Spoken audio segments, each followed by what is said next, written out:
Murakoze cyane ku ijambo nyine icubahiro umukuru w'igihugu. Hama abashimiye n'Imana yashimiye yuko kuri uno munsi nzoba mpagaze hano. Nitwa Abel Nduwayo, nkaba nsanzwe ndi umukinyi wa filime, nkaba kandi mfise n'ikinyamakuru TV online yitwa G5 Media. Hama rero ndavuga cane cane mvugira abakinyi ba filime mu Burundi. Ni gisata tubona cibagiranwe kuko akeshi mu bikorwa vyose vy'igihugu bibaho nta munsi n'umwe turabona umukinyi wa filime atumwako. Twahavuye twibaza yuko ari kubera bavyita ngo nutuntu tugenegene, tuca tubona yuko umengo ntibabiha agaciro, mu gihe abarundi benshi basigaye bakunda filime, bagakunda inyigisho tubaha, tukabona ko mu mazu y'abantu, turi mu mateleviziyo y'abantu n'ibintu twigisha bifise akamaro, ariko tukabona igihe cose hatumweko abaririmbyi, hatumweko abakomedi, ariko umukinyi wa filime nta n'umusi n'umwe. Murashobora guca muvuga ati kubera iki none waje uno musi? Icatumye nza ngaho uno musi n'ubundi sinaje kubera abakinyi ba filime batumweko, nuko sanzwe hari ukuntu ndumuvuruganyi mu bintu vya online, narageze aho nibera umu influencer, ndatangura nza ndapupiriye ibintu kuri Facebook kugira ngo ndabe yuko vyontunga, kubera ko ndakora ama publicité menshi, ama company amaze kunyizera akazarampa ama publicité nkora bivanye na ya Facebook, ariko ku rwego rwa filme nta musi n'umwe. Rero turabibona tukumva turababaye. Rero nyakubahwa mudufashe ko ndabivuze imbere yanyu, natwe muze munatwibuka. Hama ikindi tukeneye kumenya tubarizwa mu kihe gisata. Ntituzi nimba two kwitura ubushikiranganji bw'inkino n'imico kama kugira ngo budufashe, canke nimba mwogira ikindi gisata kitujejwe kugira ngo tuze turacitura. Na cane cane yuko ibikorwa dukora bishika kure, kandi hari abantu benshi dufise baduha ubuhamya bari hanze bakunda igihugu cacu kubera yuko baraba ishusho tubereka. Hariho abana benshi biga ikirundi baciye mu masinema yacu bari hanze, dufise akamaro kenshi, ariko turafise ikibazo kubera tutazwi. Tugiye gufata amasanamu mu mabarabara baradufata bakadukubita. Jewe narigeze kugira ikibazo mwirohero ndiko ndafata amasanamu kabisa, abantu ngo amapistoleti wamengo nisha umuntu. Ndavuga none ko dufise igihugu ciza, kandi ivyo bavyiza tucerekanye abanyamahanga bakakimenya, kandi filime nico kintu cambere gituma igihugu kimenyekana. Je ndi mu bantu benshi nzi yuko nakunze Tanzania ntarayijamwo, ndavye ajya amasanamu. N'abantu benshi bakunda mu Buhinde kubera ajya amasanamu ahantu hose hatandukanye. Mugo twebwe tugiye ngo kubikora baca badufata, bakaza bakadufata. Ariko nkaja mbona nuko tudafise aho tubarizwa, hamwe tworonka aho tubarizwa, ngira ngo mukadufasha mukaduha n'amabaje yerekana ko turi abakinyi ba sinema, ngira ngo vyodufasha tugeze nk'ahantu bakabona ko turi abantu tuzi. Je ndinda kwisigura ko nagiriwe ubuntu ndategwa iteka, televiziyo y'igihugu iranyizera, turakorana, tumaze igihe dukorana. Burya ngenda ndavuga ati jewe niho rukaraba kuwa mbere kuri televiziyo y'igihugu, nkaca sanga ndiko ndafatwa n'umuntu ntazi nica jeje yaborewe, ariko araza ngo ibi bintu ngo dabikurire ngo hani iwanje nje ndahatwara. Rero nyakubahwa mudufashe. Hama ikindi, nkuko turi muri vizo y'iterambere, igisata ca sinema ntimucibagire, mudushiremo, kuko biri mu bintu bizotuma abanyamahanga babona igihugu cacu biryo kiro kiratera imbere, mu gihe twoza turabikina mu mareresi yacu, bizotuma bigira kure. Hama ikindi naco, turafise ikibazo c'uko tuvuga ngo dufise amadolari make mu gihugu, ariko iki gisata nyine ca sinema ni gisata cozana amadolari menshi mu gihugu cacu mu gihe co kwitabwaho, kuko YouTube hamwe yogira n'amasezerano n'igihugu tugakora dushiramwo hariya, nubwo tutaronka amahera bisanzwe tutadandaza, bitewe nuko amateleviziyo dufise mu iki gihugu ntatugurira amafilime, kandi ubundi mwakagombye no kuyahana, kuko kwerekana ikintu c'umuntu yakoze ku mahera atakiguze, kandi je natanze amafaranga, ico kintu ni ikintu kibi cane. Rero umunsi w'amasezerano hagati ya YouTube na leta, basi twebwe tworonka udufaranga duke kuko dushize filime kuri YouTube hariho ukuntu YouTube duhemba amadolari akadolari kakaza gake ariko reka tugira n'ikibazo connection sikirenga nkuko mwabivuze ngo limitere ibintu mwe nivyo hari abantu bataturaba kubera connection mwoca mudufasha kubera mu Burundi hariho Canal Plus aho hakujya barafise ico bita Canal Box. Canal Box nakantu umuntu atunga mu nzu nkakujya utunga Star Time canke nyene iki ukagura amayinite ako kantu umunyagugu wese arashobora kugura akagashira mu nzu ugasanga araba connection yorohewe nimba iyo Canal Plus iri ngaha kubera kitaduteza imbere nk'abandi kazana ivyo bintu bafisaho hakujya kubera ko irya satellite yaje si umunyagihugu mutoyi miliyoni 4 kuyishira mu nzu naco ubwanje yarananiye ndagura kuko kugura ikintu c'imiliyoni 4 muhira biragoye atari nka societe canke igikorwa cagutse rero mwodufasha ico gisita gishobotse Canal Box ikaza mu gihugu vyodufasha kandi bikaja mu ntumbero y'iterambere kuko kugira dutere imbere nuko na connection ziba zaragwiriye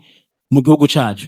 Murakoze, Imana ibahezage. Iyo intervention yawe tugira banze numvirize ministre ngaho cayivuga ko ico gisata kiramaja hehe mu bijera gute. Murakoze nyene cubahiro mukuru w'igihugu c'igihugu c'u Burundi nivyo ivyo Abera ashikirije birumvikana kubera ahariho kudatahura bimwe ukuntu ariko twebwe nk'ubushikiranganje je kumenyesha makuru ivyerekeye lo contenu ibishikirizwa vyose haba mu buryo mu kwandika no mwijambo ryavuzwe mu rubanza no mu bibazo vyose harimo contenu ibyo birabwa n'ubushikiranganje bwo kumenyesha amakuru biri wacu naje ndi umurealisateur ivya filme abatwara bikoranye ndabizi aho kare baravuga yuko byoja mu gisata cerekeye imico kama n'ibiki mugabo twasanze biri mu bushikiranganje bwo kumenyesha amakuru aho rero niyo kara turi kurasaba mu bikorwa turiko turakora duragura n'aba influencer sindi we nganga ntiwaje twaronsa amakuru baraje turagira inama hanyuma nibaza yuko ico kibazo ufise kizotorerwa umuti uri mu bushanganje bujejwe kumenyesha amakuru hanyuma iyo karata nayo tuzoyivugana ko ingene twoyikorana na sense kugira ngo bashobore kuronka uburyo bwo gushobora gukora boroherejwe aho rero nyene cubahiro umukuru w'igihugu nkacangira ko hariho ico batakunda kuvuga cane mbwa yakivuze kuvyerekeye monetisation y'ivya economie numérique. Economie numérique normalement ni ubu buryo amafaranga aza ngo biciye kuri izi mbuga za Facebook na YouTube kuko ivyo bishika mu gihe hariho igihugu cyo bagirana amasezerano nizo mbuga hanyuma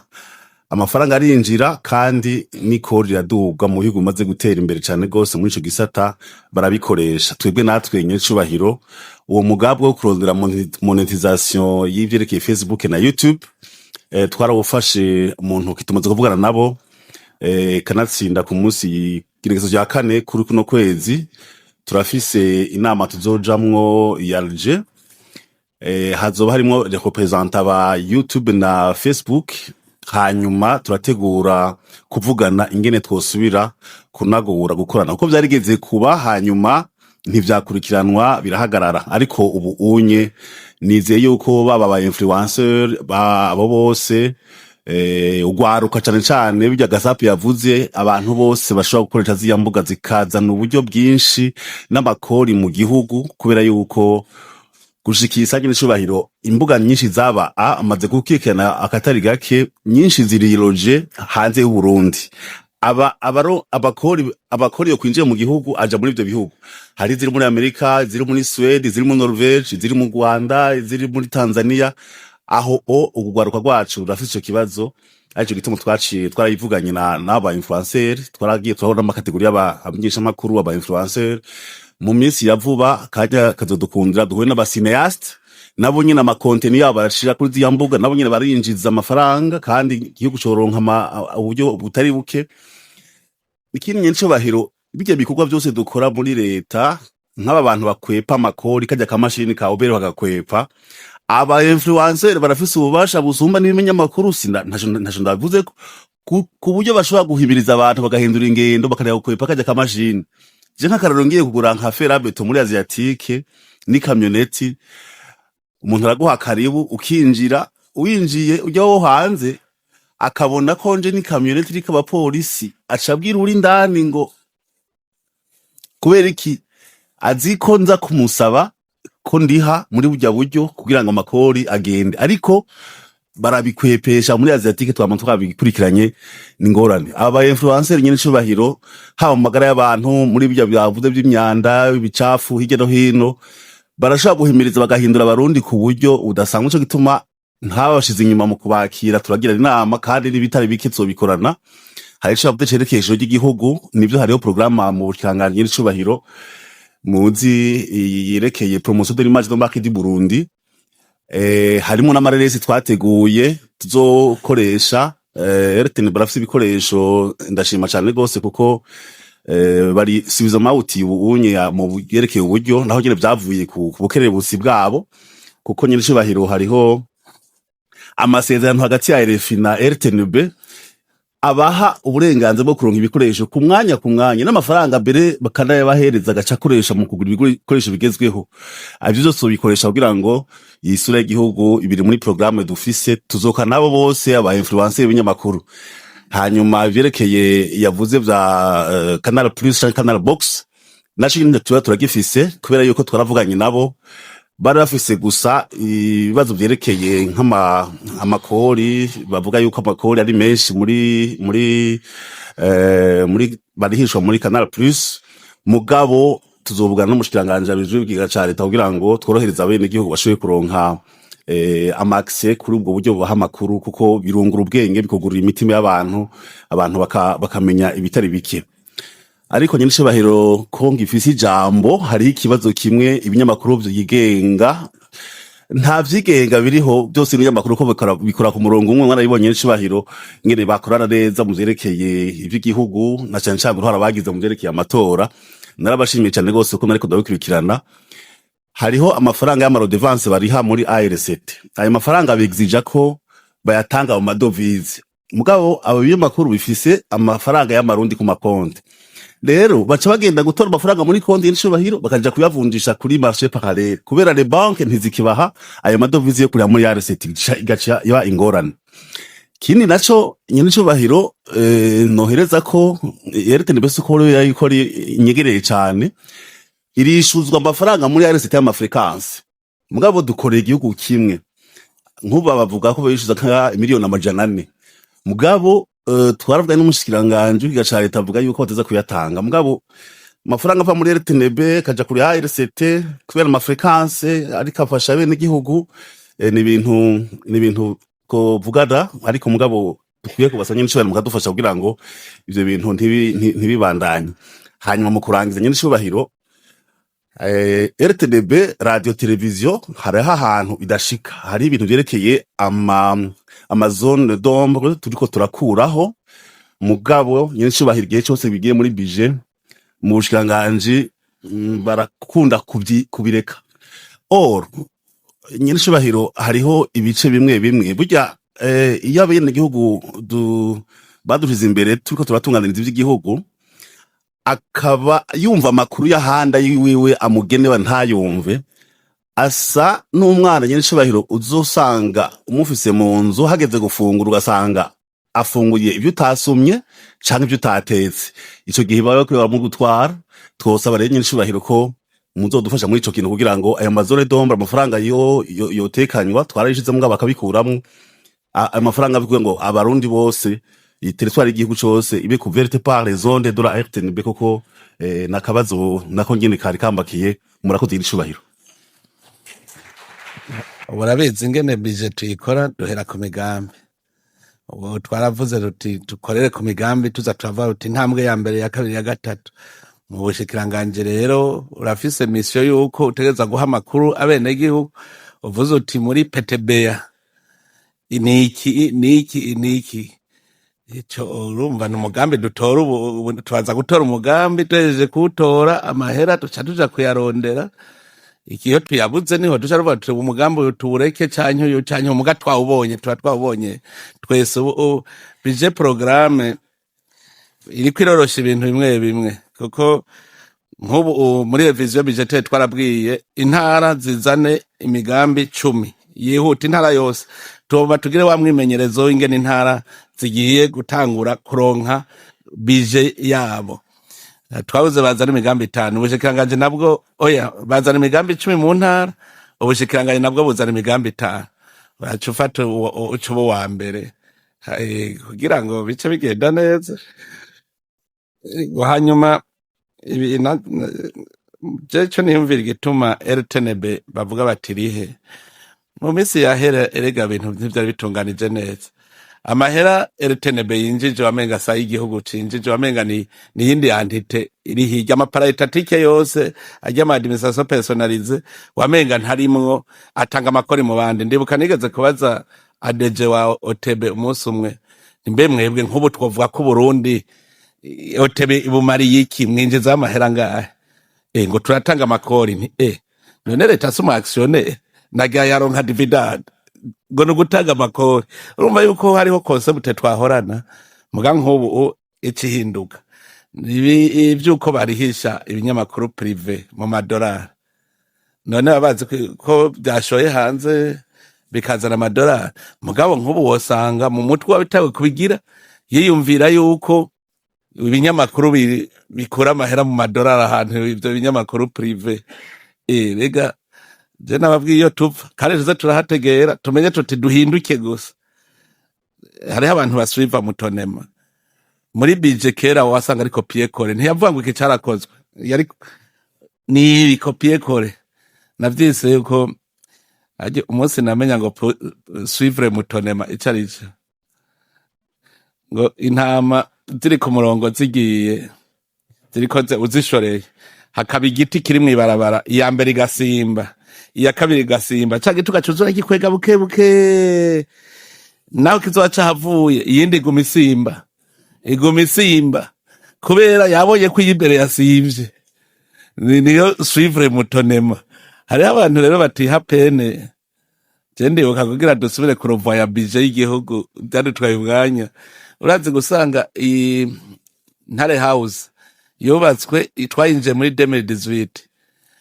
mugabo nagiye mbona 2020 nza mbona budget handitse ngo construction Ntare House neza kubera iki ntibigeze muri finance bamenya yuko yaheze kubakwa.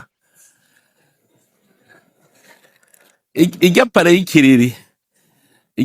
abantu bose bari bazi ko ari ya Micombero natweze nduma je navuze nti je nibanyereke aho barihira ruwaye turarondera konte bari leta yo birihira ko ruwaye turayibura hanyuma reka tuje mu madosiye turabe nyene yipale niho twasanga Micombero yari yayisavye allocation ibwenye nikete yanditse ayisaba allocation abari haba nkuko aharuwe kuko ico gihe yaba hari epfo kuri ntuze kuri 1 November. Hanyuma baramuzanira kontra yisinya mugabo mu ministre ntiyasinya. Hama mu nyuma barasubira barayizana mu ministre yasinye Micombero nawe ntiyasinya. Tuza dusanga umunsi umwe babwiye mu 80 gutyo bandikiye madamu Micombero bati we uraheranye ruwaye yiyo pare. Naravuga ati iya pare serete ntigeze ibi iwacu mugabo kubera hahandi yasaba allocation muri ministeri ho bacabanya uko yamaze kuyiruwa bagwa bandika ubu deruka kurondera imodoka inzu za leta je barambwiye ngo hari inzu basanze ngo ipanzwe namba ari kurangahe namba ari 10 kubera numva n'ivyakera abantu rero ubu ico no basaba mwe ba journaliste nico twanashatse ko tuvuga kugira dutegera ibintu kumwe tuza turamenya ibihe turimwo ni haba nababwiye yuko tuva muri triangle bazaho tuja muri triangle bazamba mbewe bazamaze kuyijamwo ni bangahe ko naje ari je nabivuze ndavuga n'igituma n'ingene twideriva umukuru w'igihugu aramaze kwideriva aramanuka muri sire yuko umudeje yiderivye il s'est dérivé vraiment. Ikimenya amenya muze murabe umuntu yabaye umudeje muri sita ashitse ahantu kw'ikontwari bavuga ngo kari budeje yaravuye mu budeje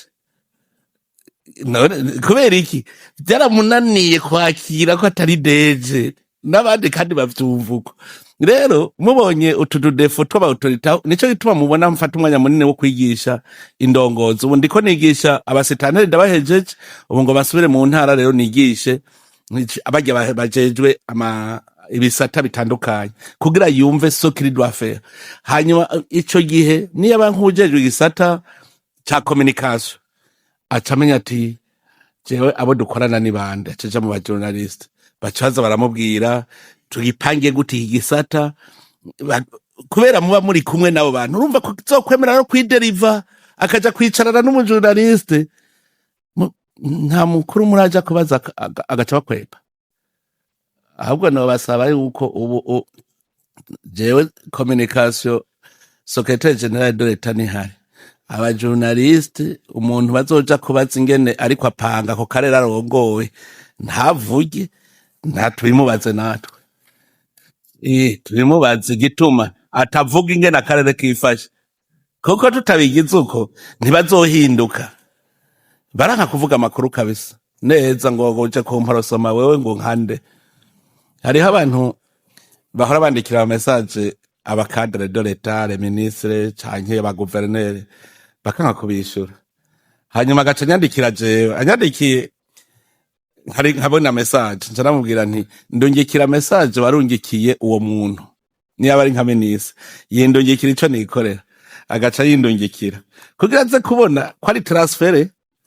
ncambwira wa wundi nti wewe ko wase kumuha inyishu ndayimuhe uraza gataca maramara urazi yuko nigeze kubwira umuntu ntigenda ministre akwakira hanyuma ministre harahera ukwezi atega n'ubu ntaranyakira avuga yizire nkwiyakirire nta kundi camaza ministre mbwira wewe na jewe nirafise umwanya kurusha uwundi wewe uyu muntu ntiyagusavye audience ku buryo ari je ngutaga kuronka umwanya wowe utarawuronka kandi ari byo ujejwe rero nagira ndabwe yuko ntituramanuka ngo tuje kuri triangle bazamba kuko ubutegetsi buri hariya hasi umuntu ratemera kumanuka mugabiri ko biraza ko umuministre yemera kuba muri quartier bigakora kera ntikwaruko yaca yimuka